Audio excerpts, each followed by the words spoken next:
लड़की मर जाएगी, मोमबत्तियां निकालने की बारी आ जाएगी, तब आप मानेंगे कि हाँ उसके साथ रेप। जब वो कलम पे लिख रहे थे उससे पहले वो अपने माँ, बेटी, बहन या उनके जो रिश्तेदारी में है लड़कियों के बारे में वो सोचे कि नहीं। वो लोग एक 11 साल की बच्ची के साथ प्राइवेट पार्ट को टच करना, वो करना, और वो रेप में कंसीडर नहीं होता। ये शर्मनाक बात है। अभी ऐसा लगता है कि सच में इन लोगों ने आंखों पे पट्टी बांध ली है, अपने दिमाग में दही जमा के रखा है या क्या किया है। नमस्ते, मेरा नाम प्रिंस और आप देख रहे हैं इन खबर। 17 मार्च 2025 को इलाहाबाद हाई कोर्ट की तरफ से एक मामले को लेकर सुनवाई होती है और उसमें जो फैसला दिया जाता है, जिसके बाद से देश का हर एक वर्ग उस पर चर्चा करने के लिए तैयार है। मैं वो जो वर्डिक्ट है जज साहब की तरफ से वो भी पढ़ के सुनाऊंगा, लेकिन मेरे पीछे देख रहे होंगे यहाँ पे उस वर्ग के, उस समाज के, उस वर्ग के लोग हैं, महिलाएं हैं जिनके बारे में ये फैसला सुनाया गया। और जज साहब कहते क्या है, मैं अगर उसको पढ़ के सुनाऊं, जज साहब कहते हैं कि नाबालिग लड़की के स्तन को पकड़ना, उसके पैजामे के नाड़े को तोड़ना और उसे पुलिया के नीचे खींचने का प्रयास करना रेप या रेप के कोशिश के तहत अपराध नहीं माना जाता। इस पर देश के लोग जो है लगातार बयानबाजी कर रहे हैं, लगातार दो धड़ों में बट भी रहे लोग। मुझे लगा लोगों के पास जाके इस मुद्दे पे बात करना चाहिए। महिला वर्ग है, लड़कियां और युवा है, ये लोग क्या सोचते हैं इस वर्डिक्ट को लेके बात करते हैं। आपका शुभ नाम? पल्लवी चंद। पल्लवी, मैंने जो अभी वर्डिक्ट था उसको पढ़ के सुनाया और आप लोग लगातार कहीं ना कहीं पत्रकारिता के सभी लोग छात्राएं हैं, तो इस चीज को देख भी रहे हैं और सुन भी रहे हैं। आप लोग क्या सोचते हैं इसको लेकर और समाज में क्या जा रहा है ये फैसला? देखिए, मुझे लगता है कि शायद ही कोई लड़की होगी जो इसे सुनने के बाद इसे सही बताएगी। मैं तो उस लड़की की मनोस्थिति के बारे में सोच रही हूँ जिसके साथ ये सब हुआ। लड़कियों में बोलते हैं कि एक अलग इंट्यूशन होता है, कोई लड़का उसे कैसे देख रहा है वो इस चीज को भी समझ जाती है। और यहाँ पे तो सीधे स्तनों को पकड़ने की और नाड़े को पकड़ने की बात हो रही है। मतलब मैं ये कहना चाहती हूँ कि आप किस चीज को कंसिडर करेंगे, अटेम्प्ट टू रेप। जब आर्जिकर जैसा मामला हो जाएगा कोलकाता में, बिल्कुल जब ऐसा मामला हो जाएगा, लड़की मर जाएगी, मोमबत्तियां निकालने की बारी आ जाएगी, तब आप मानेंगे कि हाँ उसके साथ रेप। निर्भया के लिए भी लोग रास्तों में उतरे थे। ठीक है, आपसे बात करेंगे। और आपको सुनना? दीप्ति वर्मा। दीप्ति, आपकी दोस्त उन्होंने भी बताया और आप पूरा केस सुन भी रहे हैं, क्या आपकी क्या राय है इस मुद्दे पे? जैसा कि निशु ने बोला कि आप सारी घटना घट जाने के बाद उसको अटेम्प्ट टू रेप का श्रेणी में मानोगे, तो बिल्कुल मैं भी अग्री करती हूँ। और एक लड़की के तौर पे जब मैं हाई कोर्ट के इस बयान को जब सुनती हूँ तो मैं समझती हूँ कि कितनी निंदनीय बात है कि हाई कोर्ट ऐसे बयानबाजी कर रहा है। नेता, अभिनेता और जो भी अल्लू पल्लू नेता है वो तो ऐसे बयान देते ही रहते हैं, लेकिन जब हाई कोर्ट खुद ऐसे बयान देता है। मुलायम सिंह का एक बयान भी वायरल हुआ कि लड़के हैं, गलतियां हो जाती है। ये तो वही वाली बात हो गई कि अपने आप को बचाने के लिए प्रतिशतात्मक जो सोच के लोग होते हैं वो संस्कृति का नाम दे देते हैं। लड़के हैं तो गलतियां हो जाती है, तो ऐसे नेताओं को तो वोट भी पता नहीं लोग क्यों देते हैं। ठीक है दीप्ति थी, आपका शुभ नाम?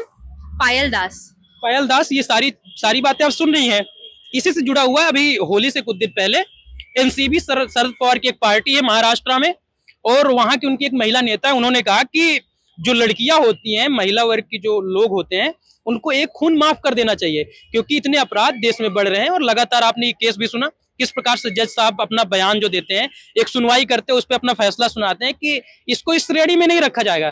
तो देश की लड़की क्या सोचती है? देश की लड़की, मेरे हिसाब से मुझे ये लग रहा है ना, जब ये वर्डिक्ट देने वाला भी एट द सेम टाइम ये जो केस हुआ, शायद वो लड़की को वेट करना चाहिए था। नाड़ा खोला, प्राइवेट पार्ट को टच किया, जब रेप हो जाता तब शायद कुछ ऐसा बड़ा केस आता। हाँ, तब मानते। और उसके बाद जो वही सेम केस हो गया कि मोमबत्ती जलाओ, या फिर उसके बाद जो चलता है हमारा मोर्चा वो चलाओ। तो ये जो पहला जो फर्स्ट स्टेज होता है कि आपने थोड़ा सा सेक्सुअल हरासमेंट किया, अगर इसको रेप में कंसीडर नहीं करते हैं तो मुझे लगता है सारी लड़कियां यही सोच रही है कि हो जाने दो, उसके बाद शायद कुछ करेंगे। या पुलिस हो गया या फिर जज हो गया, कानून तब होता है ना जब चोरी हो जाती है। और यहाँ बात चोरी की नहीं है, एक लड़की पे इतना बड़ा चीज, प्राइवेट रेप का डायरेक्ट कनेक्शन प्राइवेट पार्ट से ही होता है। We need to accept this.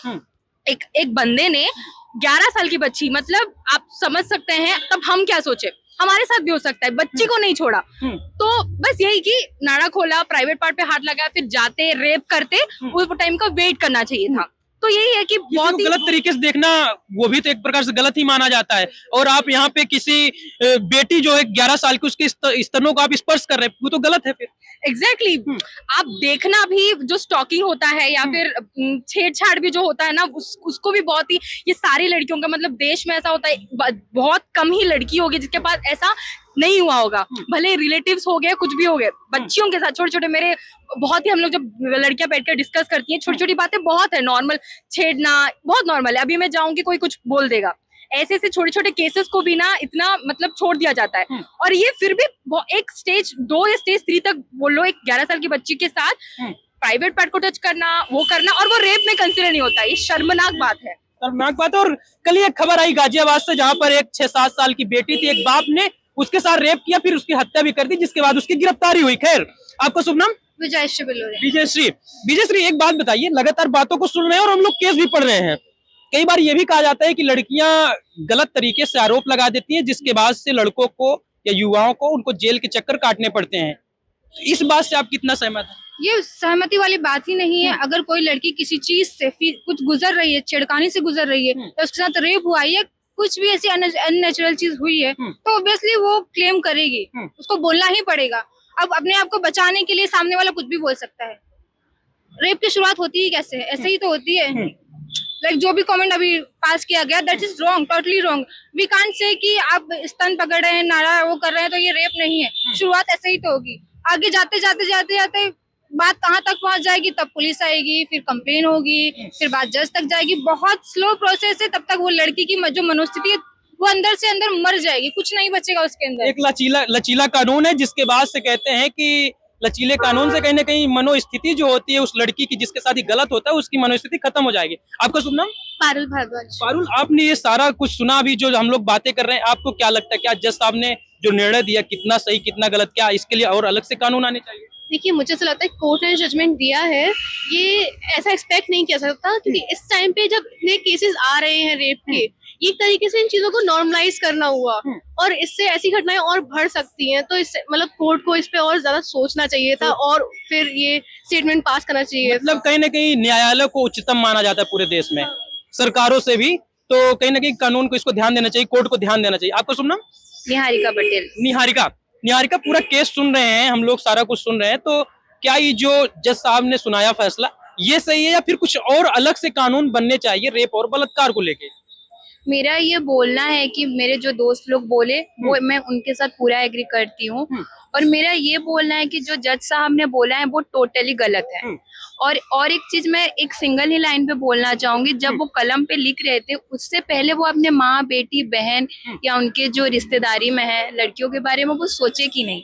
अगर ये चीज उनके परिवारजनों के साथ होता तो शायद उनको पता चलता। और एक चीज है, कानून हुआ, सर्वोच्च न्यायालय, सुप्रीम कोर्ट, हाई कोर्ट, इन सब के ऊपर लोग भरोसा करते हैं।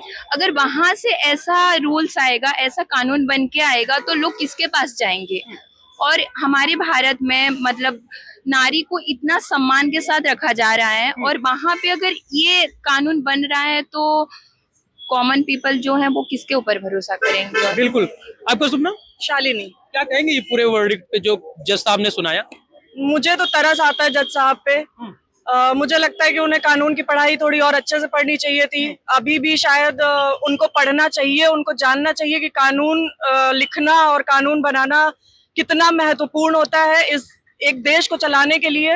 आप कुछ भी ऐसे ही नहीं बोल सकते हैं, आप कुछ भी ऐसे ही जजमेंट नहीं दे सकते हैं किसी मतलब आपका ये जजमेंट देने का मतलब है कि आप उन सभी तमाम लोगों को एक शह दे रहे हैं, ऐसे आरोपियों को शह दे रहे हैं हम सब के बीच में, जो इस मंशा के साथ, ऐसी गंदी भरी मंशा के साथ घूम रहे और रह रहे हैं। आप ऐसे सभी लोगों को शह दे रहे हैं जो ये गलत काम आगे और बढ़ चढ़ के कर सकते हैं। तो एनसीपी की जो नेता है, शरद पवार पार्टी की नेता, एक महिला नेता, उन्होंने तो ये भी मांग की राष्ट्रपति से कि आप लड़कियों के लिए, महिलाओं के लिए खून माफ कर दीजिए, जो भी गलत करे उसकी सीधा हत्या कर दो।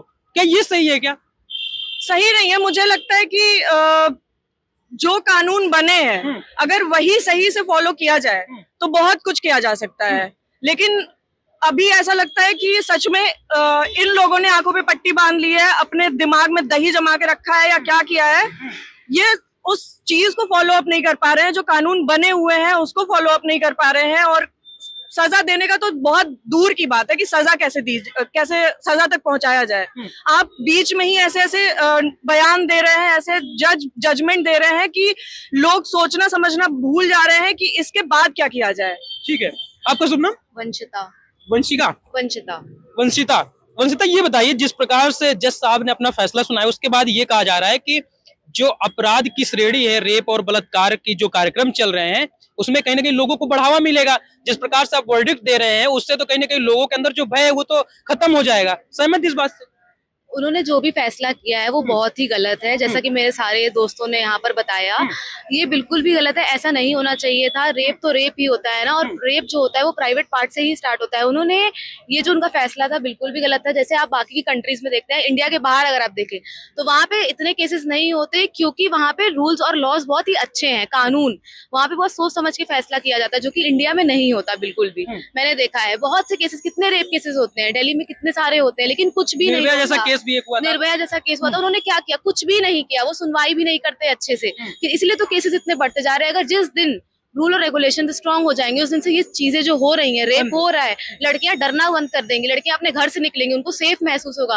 रात में जैसे वो अपने भाई अपने पापा के साथ निकलती है, वो अकेले निकलेंगी अपने घर से, उन्हें अच्छा लगेगा, उन्हें महसूस होगा कि हाँ वो सुरक्षित है इस देश में। लेकिन नहीं, यहाँ की हर एक लड़की असुरक्षित महसूस करती है अपने आप को। ठीक है, तो इस वक्त हम लोग दिल्ली में, और दिल्ली की ये तमाम छात्राएं हैं जो कि पत्रकारिता कर चुके हैं, कुछ लोग पत्रकारिता कर रहे हैं, तो हमें लगा इन लोगों से पास जाया जाए, इन लोगों के पास जाया जाए और इन लोगों की राय जाना जाए कि जिस प्रकार से जस्टिस साहब ने अपना फैसला सुनाया एक केस को लेकर, 2021 के एक केस को लेकर, कि ऐसी जो घटनाएं होती हैं वो रेप या रेप की श्रेणी में नहीं आती हैं।